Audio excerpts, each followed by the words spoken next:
Ladies and gentlemen, welcome back to the motherfucking channel. My name is Freddie. So today I wanted to hop in and just teach you guys some things about communication, about influence, about leadership, some things that I learned from the Maxwell Daily Reader, if you can see it here.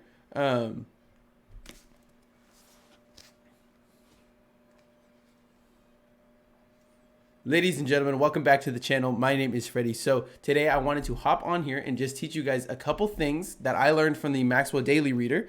If you can see it, I know the lighting's terrible, but if you can see there at the bottom, it says 365 days of insight to develop the leader within you and influence those around you. So basically the 6 lessons I'm going to cover today are just 6 things that I read from the book, because I wasn't reading it like a daily reader for a long time. And he has a lot of good tips because he kind of compacts a lot into the lesson that he gives on that day. So I read about 6 days, and so I'm going to share those 6 lessons with you guys right now. So we'll just hop right into it. Number 1 is be impressed, not impressive. So the reason I'm sharing these, by the way, is because if I teach them here to you, and I'm learning with the intention to teach them earlier while I was reading, well, 1, it helps me retain more. 2, it helps me learn it again and really start ingraining it in my head. And 3, it allows me to better, since I'm able to do that, go use it immediately when I go outside to be social, to talk to anybody, to go get a motherfucking coffee, whatever it is. You can influence and lead those around you. You can better connect with people and learn people. So, and honestly, I think improving your communication, your influence skills, your persuasion skills, or your knowledge of it, you're raising your consciousness around what actually is at play when humans are talking and communicating to each other, and you just getting better at it over time. I truly believe, since we are social creatures, and you improving your people skills is also, tied in with that. It's like, if you're improving your people skills and having better relationships, you will have a better life. You will have a better life. So I think working on your communication, your influence skills, you will have a better life over time. I believe that, and I've realized that and seen that in my own life. So let's hop into it. Be impressed and not impressive. He said, too often we think that others are impressed by us if we can impress them, but really they're impressed by you and like you more if you allow them to impress you. If you remain quiet in conversation and you let them speak and you ask them questions. And so down at the bottom, he wrote, spend today listening to others and letting them impress you. I said, be impressed by others, let them speak and ask them many questions. Remain in practice, holding a lot of silence in speaking in conversation. When you speak in silences, you allow the reader, the audience, to feel the impact of your words, to resonate with them, to not play catch up with I think we've all seen like a speaker before where you're literally playing catch up the entire time, and it's because sometimes in videos that's good, because videos, we can play back over and over and we can pause them. And so it's good to cram a lot of information into video content, but on stage and in conversation, you want to slow down, hold pauses, hold silences. In conversation, hold silence. Just stay there. Ask them questions. Let them think. Hold silence. Usually they'll try to break it, and you'll actually, you'll get the power in that conversation, but that's besides the point. It's the fact that you're letting them speak and think about themselves, and you're letting your words resonate with them. And so like you're actually allowing them to hear your words, hear your advice, but also to relate their past knowledge, their past experience to that and see how it affects them. And so it will actually get them to really connect with you better by letting them listen to the silence. So if you want to influence others, don't try to impress them. Pride is really nothing more than a form of selfishness.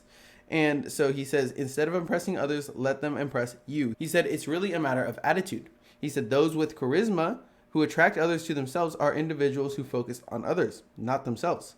They question others. They listen. They don't try to be the center of attention always, and they never try to pretend to be perfect.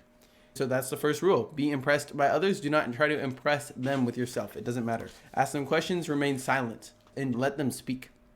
Manage your attitude daily is number 2.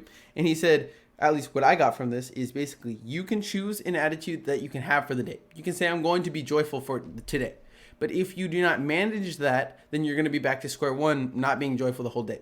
So he says it's better and easier to manage your emotion after you've chosen it, your attitude that you're choosing for the day, than it is to recreate it and reignite it after you just fell off the wagon. So literally, say you're going to be joyful the night before for tomorrow. And as you wake up, say, today's my day. I'm going to be joyful. And as you go through the day, say, okay, each task, what am I going to do to do that? I'm going to manage myself. I'm going to manage my attitude. And each task that I go into, I'm going to say right before I go into it, I'm going to bring joy to this by insert here something, some line, right? And it's like just that alone is going to allow you to manage your focus, attitude, or manage your joyful attitude or whatever. And now every single place you go into, you're actually that joyful person. You're actually this focused person. You're actually this loving person, whatever attitude you've chosen, to use for yourself. And it can be very, very, very effective to just change your attitude and always be that person. People will literally be surprised. They will ask you, why are you so happy? Why are you so nice to me right now? Why are you so this? Why are you so that? It's because I'm being joyful today. I'm bringing joy to every single thing I'm doing. I'm bringing joy to doing my email. I'm bringing joy to writing my journal. I'm bringing joy to taking action. I'm bringing joy to speaking with others. Even if it's someone boring on the phone, like healthcare, or it's the banker, I'm bringing joy to that phone call. So they'll ask you on the phone, why are you so happy? I've never had someone talking to me about customer service for the bank and being happy and being joyful and being, and so like people realize it everywhere. So like I said, again, upgrading your level of influence and energy that you're bringing to people will actually make your life better. It won't just do something. It's not a gimmick. It's like it will actually improve the quality of your life, your relationships, your life in general, for all these different reasons. So anyways, he says, how do you do that? There is a Chinese proverb that he says, assume a cheerfulness you do not feel, and shortly you feel the cheerfulness you assumed. So what I got from that is assume joy, be joyful. How am I going to be joyful? Like this. Let me start doing those things. And then from doing those things, I'll feel the joy. I don't actually need to like conjure up joy somehow, but there is something that Brendon Burchard said one time, which is you bring emotions to actions, to activities. You don't take emotions or feelings from the actions or activities. You bring them to. And so let's move on. He says, be pleasant until 10 a.m. and the rest of the day will take care of itself. So basically, be a bad motherfucker. Be nice. Be a good person. Be that loving person. Be that joyful person. Do it 10 times by 10 a.m. and the rest of the day, you'll be joyful. It's there now. Now you're not even doing the like before I walk into an activity, how am I going to be joyful? You did it 10 times. You did it, he says, till 10 a.m. and the rest of the day took care of itself. So yeah, decide to bring an attitude and then manage that attitude. And manage that attitude by, one, realizing that it's literally going to increase the quality of your life by doing this every single day, managing the attitude around people, around what you're doing, around your teams, around your people, around your employees, around your kids. It will literally upgrade the quality of your life, one. And number two, you want to manage it by building routines, thoughts, habits around being positive, getting you into that joyful mood, getting you into that loving mood. What is it? Maybe you have to work out in the morning. Maybe you like to meditate. Maybe you like to say something every time. Maybe it's all of those things combined. And, you have some affirmations so that you can get yourself into that right state. Every time you do go into a negative thought loop, you instantly say one of your positive emotions, your positive beliefs again, and you're back, going the other way. You got momentum going the other way. So there are very effective strategies to do this, but we can go more into that some other time. Number 3, the law of connection. He says, when you're speaking in front of a large audience or chatting in the hallway with an individual, the guidelines are the same.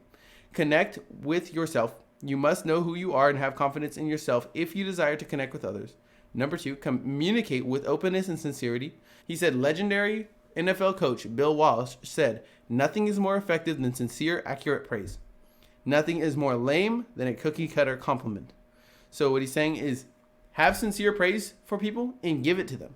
But if you're just making up shit to compliment them to make them feel good because you want to, flatter them or something, well, now it's coming through the teeth instead of from the heart. And so because of that, people feel that, people understand that, people know that energy too. So people suspect a cookie cutter compliment when they get it. It's not surprising. When you actually give them accurate, sincere praise, people love it. 3, says, know your audience, learn people's names, find out about their histories, ask about their dreams, speak to what they care about. That goes, like I said, for your employees, for your friends, for your whoever. It's not just for, speaking on stage. Number 4, live your message. Practice what you preach. That's where credibility comes from. Number 5, go to where they are. I dislike any kind of barrier to communication. I adapt to others. I never expect them to adapt to me. Number 6, focus on them, not yourself. The number one problem of inexperienced speakers and ineffective leaders is that they always focus on themselves. Number 7, believe in them. It's one thing to communicate to people because you believe you have something of value to say. It's another thing to communicate with people because you believe they have value. Offer direction and hope. French General Napoleon Bonaparte said, leaders are dealers in hope. intentionally connect with the people you lead today. So from number 7, believe in them. I think it's one thing to communicate to people because you believe you have something of value to say. I want to change that to, I speak for people because I believe they have value and are going to use what I say to help more people. That's why I'm speaking for people. It has nothing to do with me, you know? And so he says it's another thing to communicate with people because you believe they have value. So I will always believe my audience has value. That's why I'm speaking to them, because they have value. They need this stuff because they have value. So let me give it to them so that they can go do bigger, greater things even without me. And I think I'm going to leave the first 3 as the first video, and I'll do the second 3 in a second video. With that, then, ladies and gentlemen, it is going to be the end of the video. I just wanted to get you guys out that video today, teach you a little bit about influence, about communication, but really, like I said, helps me learn again as I teach you guys, and then I'm able to send it to my friends and family too if they ever want to learn about something that I've uploaded a video on. If you want to pick up the Maxwell Daily Reader, if you can see it, then I will put it in the description below. If you want to join my newsletter where I study billionaires and people that do cool shit, and then I write about them every single Monday, that's down there in the description as well. And my socials and my digital planner. So if any of that sounds interesting to you guys, it will all be down there in the description. Right now, I'm partaking in the Impact 90 Challenge, which is 90 days focused on one goal. And my one goal is this personal brand, to build it out, to build my newsletters, to build my videos, to keep getting better at the skills that it takes to do those things at a very high level, and to keep building my mind, my knowledge, my habits, my self-development, my routines that move me towards my goals. And so all those things I will be sharing, talking about, speaking with, connecting with you guys about. And so if you are, doing anything, partaking in the challenge, or just, want to get better at your self-development, go ahead and drop a comment down below and I will get back to you responding with any advice, any tips, any help that you guys need. Or if you want to teach me something, also go ahead and leave that down there. Criticism about the video is, of course, appreciated. I'll see you guys very soon. My name has been Freddie. Bye, guys.